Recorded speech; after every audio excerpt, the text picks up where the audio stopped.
जय जिनेन्द्र। मैं नेहा जैन जैनिज्म के बारे में कुछ इम्पोर्टेंट फैक्ट्स बताना चाहती हूँ। जैनिज्म में सबसे पावरफुल मंत्र है नवकार महामंत्र, जिसमें अरिहंत, सिद्ध, आचार्य, उपाध्याय और सभी साधु भगवंतों को प्रणाम किया गया है। ऐसा ही एक इम्पोर्टेंट टॉपिक है जैन धर्म में, जिसे हम कहते हैं समाधि मरण। जीवन के इस सफर में हम अपने प्राणों के लिए बहुत कुछ करते हैं, लेकिन जब मृत्यु आती है तो हम सब डर जाते हैं। लेकिन जैन धर्म में कुशलता पूर्वक जीने के साथ ही आनंदमय मृत्यु के बारे में भी बताया गया है। संसार में प्रत्येक प्राणी अपने जीवन को पसंद करता है। मनुष्य ही नहीं बल्कि एक छोटी सी छोटी चींटी को भी अपने प्राण प्रिय होते हैं। कोई भी मृत्यु पसंद नहीं करता।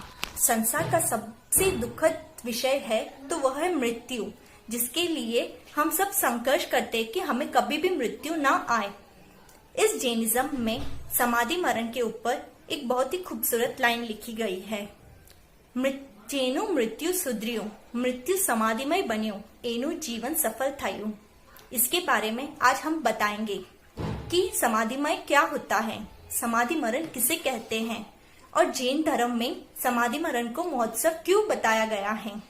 जब एक आत्मा शरीर में रहती है तो उस शरीर को, जब हम पुराने वस्त्र की भांति वह शरीर पुराना हो जाता है, जब उस आत्मा के कर्म पूरे हो जाते हैं, तब वो उस देह को त्याग करके एक दूसरे शरीर में प्रवेश करती है।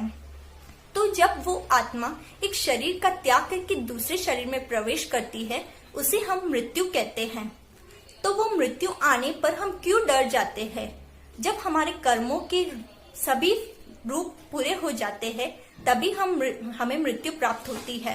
तो उस मृत्यु को हम आनंदमय कैसे बना सकते हैं? हमें तो और जीना है, हमारी सारी इच्छाओं को पूर्ण करना है, तो हम मृत्यु का आनंद क्यों बनाएं?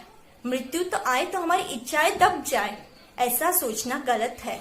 मृत्यु आना बल्कि एक आत्मा की मुक्ति होती है।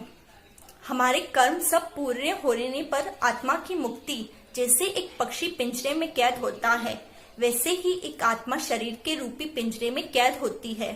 जब उसके कर्म पूरे होते हैं, तब वो पिंजरा रूपी शरीर को त्याग कर देती है।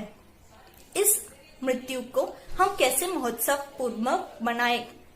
आगमों में और पुराने शास्त्रों में लिखा गया है कि कई तीर्थंकर भगवान एवं आचार्य और साधु भगवंतों ने इस मृत्यु को आनंद पूर्वक और महोत्सव बनाने के बारे में बहुत सारी बातें गुप्त की है। मृत्यु को आनंदमय बनाने के लिए हमें क्या करना चाहिए? समाधि मरण करना चाहिए। समाधि मरण किससे कहते हैं? समाधि मरण उस बात को कहते हैं जब हमारे मृत्यु निकट हो, तब हम शुद्ध और शुभ विचारों में प्रवेश करें। मृत्यु निकट आने पर शुभ विचार कैसे आए? हम सब डर जाते हैं, तो ये डरने की बात नहीं है। मृत्यु आने पर प्रभु का ध्यान करें एवं अपने जीवन से जुड़ी हुई अच्छी बातों को याद करें, अपने किए हुए कर्मों का पश्चाताप करें और अपनी मृत्यु का स्वागत करना चाहिए। कई लोग कहते हैं, क्या आत्महत्या समाधि मरण है? नहीं दोस्तों, आत्महत्या एक अलग विषय है और समाधि मरण एक अलग विषय है।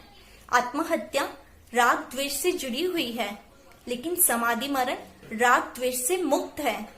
जब हम सब अपने राग और द्वेष से मुक्त हो जाते हैं और एक अलग ही आत्मा के आनंद से जुड़ जाते हैं, उसे समाधि मरण कहते हैं। तो हम जब अपने जीवन में उस आनंद और समाधि मरण का स्वागत करें, तो ही हमारी मृत्यु सफल होगी। हम अपने धर्म क्रियाओं को अच्छी तरह से कर सकेंगे।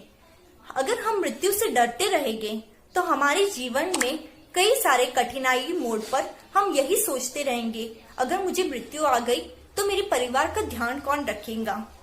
ये सब सोचने का विषय नहीं है। सब अपने अपने कर्म लेकर आते हैं। मृत्यु आने पर डरने की आवश्यकता नहीं है, बल्कि उसका स्वागत करना